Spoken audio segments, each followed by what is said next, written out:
Itoophiyaan tan eenyuutti gaaffii jettuufi abbaa isheen beekan jedhan Dr. Gammachuun. Maaliif jennaa dhuguma isaaniiti. Itoophiyaan kan eenyutti gaafin jettu gaafii deebii dhabdeedha. Sababni isaa jecha Itoophiyaa jedhu kanattu abaarsa kiristaanotaati.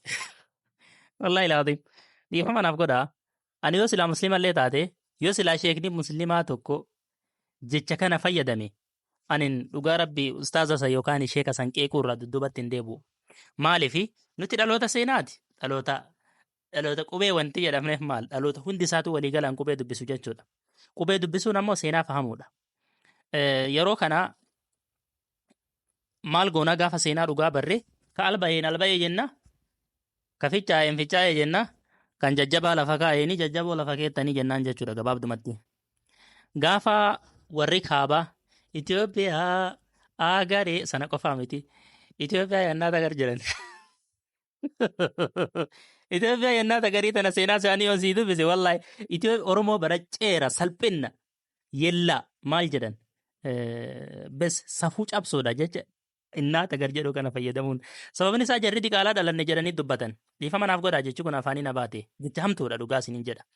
Abbaan isaanii akkasitti ilma seeran ala dhalate akka seenaa qulqulluu keessa jira macaafa qulqulluu fakkeessanii dubbatan wallaahi laaziim booddee isinii dubbisa inshaallah fedha rabbiitiin jechuudha. Duuba gaafa Itoophiyaa tana yennaata gar gaafa isaan jedhani Oromoonni kaan falmuuf maal jedhan beeytanii ilmi abbaa malee hin dhalatu biyyaan qabaa kan na boonsistu harmeetiyyaa onneetiyyaa anaafis Oromiyaa jedhu warri kaan maal jedhan nan hima waa'ee kee hin callisuu argee Oromiyaatiyya biyya hayyuu garoo biyya goonni miirree dachee isheerraa margee nan hima qabda seenaa cimaa jedhu. Hundinuu kana dura dhaabbachuuf jedhaniiti kan isaan jedhan. Hayyoonnummaan Oromoo namni qubee dubbisuu danda'u tokko jecha Itoophiyaa jedhu tanaan hin dhaadatu. Yoo warra soddochee jala xiqqoo akkana jedhu yoo taate malee yookaan ammoo siyaasaaf itti fayyadama yoo taate malee jechuudha. Maaltu kana godhee jechi Itoophiyaa jedhu kunini jecha arrabarraa dhufe. Arraba. Itoophiyaa jechuun hiikkan isaa yoo isin beektan taate fuula gubaa jechuudha. Nama fuula gubaa. Nuti fuula gubaadha. Kiristaanotaa fi abaarsa kiristaanotaati wanta hin jedhe maal seetanii. Jechi Itoophiyaa jedhu kan inni uumame yeroo jalqabaatiif Itoophiyaa keessatti kan inni beekamtii argate jaarraa lammaffaa keessa dhaloota Kiristoos booda gaafa amantaan kiristaanaa Itoophiyaa seenu hayyoonni amantaa kiristaanaa warri afaan Giriikii beekan gara afaan Giiziitti gaafa jijjiiran tiraansileet gaafa godhan afaanota macaafa qulqulluu afaan Giiziitti gaafa jijjiiran macaafa qulqulluu keessaa jecha kuush jedhu maal fayyadaman Itoophiyaa jedhanii fayyadaman. Itoophiyaa jechuun jecha afaan Giriikii lamarraa dhufe. Hiikkan jechi lamaan sunini Itiyoo kan jedhuu fi Phiyaa kan jedhu. Itiyoo jechuun gubaadha. Phiyaan ammoo fuula. Walumaa gala Itoophiyaa jechuun nama fuula gubaa jechuudha. Sana dura Itoophiyaan kan isiin ittiin beekamtu Habashaa jedhamtee yaamamti. Jechi Habashaa jedhu jecha afaan Arabaatirraa dhufe yoo ta'u hiikkaan isaa waliin makamaa jechuudha. Maaliif Itoophiyaadhaan waliin makamaa jedhaniini ummata kuushii fi ummata seemtu walitti deebi'ee jiraata jechuudha. Seem murna gabaabaa tokko Arabarraa dhufeedha. Waan beekamuu qabu tokko seem jechi jedhu shanyii Arabootaati. Kana baruudhaaf saayinsii isin barbaachisu macaafa qulqulluu keessa quraana qulqulluu amantaa islaamaa keessa illee ni jira jechuudha. Hadiisa rasuula sallallahu alaihi wasallam rasuulli hadiisa sahihaatiin gabaasee jiru keessatti jechuudha.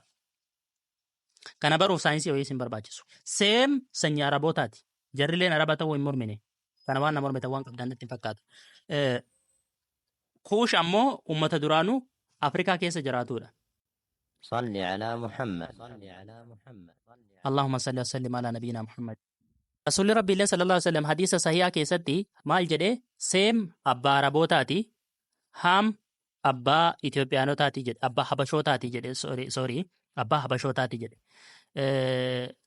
haam abbaa Habashootaati kuush ammoo ilma haamiidha beekamaadha kuushitu haam dhale ilmaan kuush warri jedhan kunini sanyii haamii jechuudha.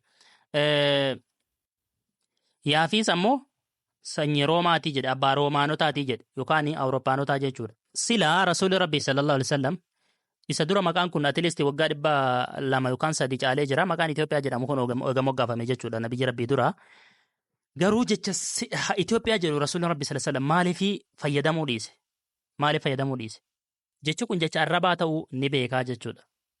Ergamaan rabbii nagaaf rahmaan isarraa jiraatu isaanirraa waa arrabsuun hin malu sababa kanaatiif dhiise. Otoo ergamaan rabbii sallallahu alaihi wasallam Itoophiyaa jedhe sila ergamaan rabbii nu arrabsan jechuudha.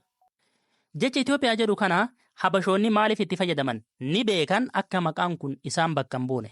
Garuu maaf itti fayyadamarree waa tokkoof yeroo jalqabaatiif macaafni qulqulluun akkuma afaan Giiziitti jijjiirameen jechi Itoophiyaa jedhu kun fudhatama isaan biratti argate mootummaa isaanii bira fudhatama waan argateef namoonni hedduun itti fayyadamaa turanii sababa sanirraa Itoophiyaa ta'ee jechuudha. Itoophiyaa maqaa jedhu kana pirezidaantonni isaanii duraanii sun itti fayyadamaa waan turanii fi amma immoo warri as dhiyoo seenaa qoratu kun jechi kun kuush ta'uu ni beeka. Warri gaafasii kuush hin mormu. Deebiseeti warri jajallatuun gabbaa'e kun isaan akka seem ta'an maqaan Itoophiyaa jedhu kuushirraa akka dhufe ni beekan.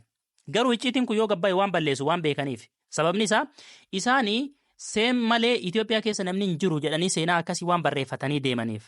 Nuti baaldaraas baala adara warra wannaan itti kenname nu malee Itoophiyaa keessa namni hin jiru jedhanii seenaa kana barreeffatanii waan deemaniifi jecha kana yoo jecha Itoophiyaa jedhu ka isaan duraan ittiin beekaman kana yoo isaan ka kuushiif kennan taate seenaa guddatu bakka tanaafatta. Maal jennaani jechi Itoophiyaa jechuun tan Itoophiyaa tan kuushotaati jechuutu bakka tanaafatta. Bakka tana harka jaraatii bahaa jechuudha. Jarri maqaa kuush dhoksuuf itti fayyadaman. Garuu waan kanaan faallaa kuush jechuun ummata guddaa Afrikaa bira dabree Itoophiyaanotatti illee parsantii 80 hanga 85 kan ta'u ummata kuush. Kun ragaa qabatamaati. Beekaa seem warri jedhan warri arabarraa buqqa'ee dhufe ummata gabaabaadha. Isaan itti mataan Amaara. Lammaffaan Tigreedha. Sadaffaani ummata isaanirraa fatta'ee sunuu aayyoon isaanii Oromoo abbaan seemii gidduu kanaa dhalata warri. Abbaa haati kuushii abbaan seemii gidduu kanaa warra dhalate makaa xixiqqoo takka jira jechuudha. Waddachirraa gadeef hundi isaanii kuush. Maatiiwwan gurguddoo isinii lakkaa amma dhageeffadhaa. maatiiwwan gurguddoo jechuudha. صلي على محمد. Allahumma salli wa sallim wa barik ala nabiyyina Muhammad.